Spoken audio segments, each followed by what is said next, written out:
I'd say yes to that, except that we had to satisfy, if I remember my count correctly, 8 external forces. We had to satisfy them in an organic manner. And each one of them, I used to call this the spinning the octopus, because an octopus that's tentacles can come and strangle you and grab you like that. But if you spin an octopus, its tentacles by centrifugal force are going to go out, right? So if you spin an octopus, you have 8 tentacles in the air going this way, horizontal to the ground.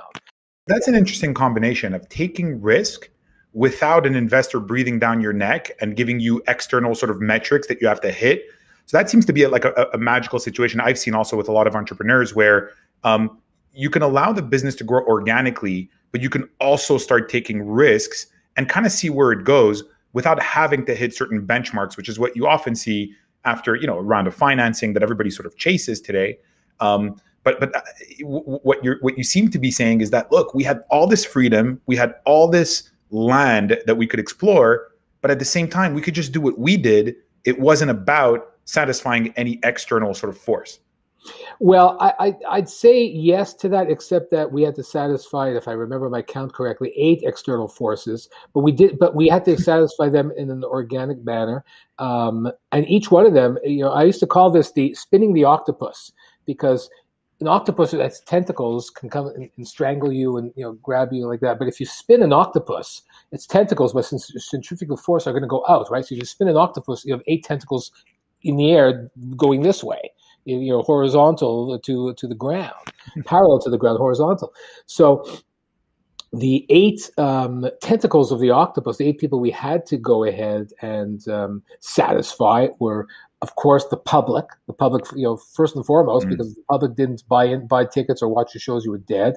The performers had to say, wow, this is great. I love it. You had to do things for the performers. I remember performers would come to us and say, this is incredible, because they're used to playing some shitty comedy club with a crummy fake brick wall or a moldy old curtain, and they come to us with this set and 8 cameras and lighting. So that was cool. There was the media. You had to give the media something to talk about. I may forget some here, so you have to excuse me. But you had to give the media something exciting to talk about. There were the sponsors. Of course, the sponsors put the money in, and they had to make sure that they were satisfied and happy.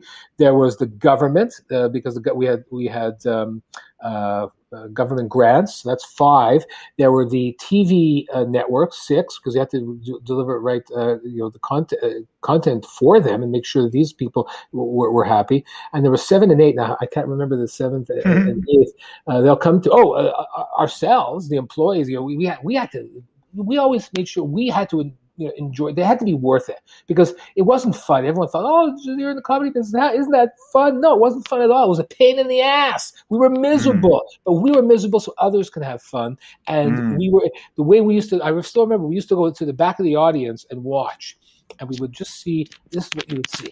Okay? You would see a whole sea of this undulating shoulders, because people were laughing. And when they're laughing, you're watching a whole bunch of people laugh. You just see shoulders doing that, and that was amazing satisfaction for us. So that's 7, and I can't remember the 8th, but that's pretty good.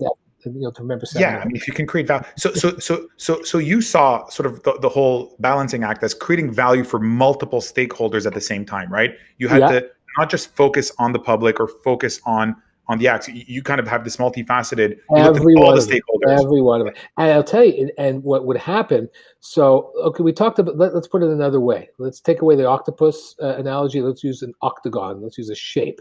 And if you're spinning an octagon, it spins. It's beautiful. It's in motion. But as soon as one side gets too heavy or one side gets too light, the balance is off and it crashes. And that's what we had to make sure. So we couldn't do things and piss off any one of our 8 stakeholders. So yeah, it was a balancing act. But in the end, there wasn't any one of these who was really making our lives miserable at the expense of one of the others.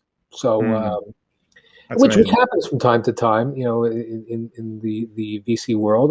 Look, I saw it in my company I had with Gardner Borsi, Airborne Mobile, and at one point in time, and I don't want to name names here, but we had a major shareholder named Cybird who bought 85% of the company and spent over $100 million to do so, and then a lot of the people for different reasons were they basically, I don't say ganged up, but they were dissatisfied with cyber.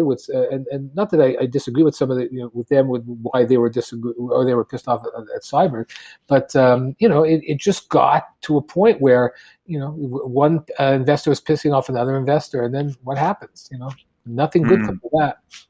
Right, you get to a situation where your attention is diverted, and you can no longer create value for all of the stakeholders. That's tough. That takes a lot of energy. It takes a lot of, and you got to choose sides, and play the political game. I got to say, I don't think it can happen these days. I don't think it can happen anymore because people have just gotten too sophisticated, and there's the algorithms and the financial models, and not that they didn't exist, but nobody was looking at the entertainment business in that way back then. So I don't think it could happen. But then let me put this to you.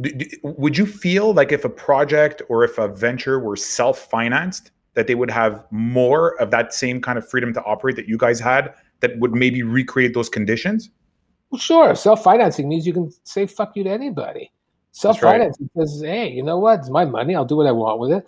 And you see that. You see, entrepreneurs, people who are self-financed, can say no to things. It's, and again, I don't want to bum anybody out, nor do I want to come across as some great expert on this because I'm not. But, once you start taking money from people, it's hard to say no. The more you take, the harder it is to say no. And, the investor says, we want to see more of this. One point, you can't just go to the investor and say, go screw yourself. The investor can say, yeah, go screw myself. Wait, my friends. Let's see who wins out in the end. And then maybe you do have the power to do that. But still, it's never going to end. It's never going to end up good.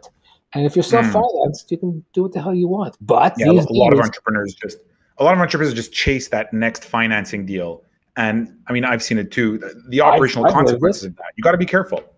I've lived it. Yeah, you really got to be careful. Luckily, I got to say, we had some wacky investors in the early days of Airborne. It was really early in the VC world, and so the investors came to it. They had a little bit of a different sophistication and headspace than they do today. But I got to say, I've been pretty lucky in my career with just for last and at Airborne, and we started Play the Future. The investors we had were pretty good people, and were understanding, and they even understood the failure. Even when things didn't work out, they even understood that, and they said, you know what, this is not my first rodeo. We understand that not everything works. And that's unbelievable to be able to deal with people like that, but not everyone's like that.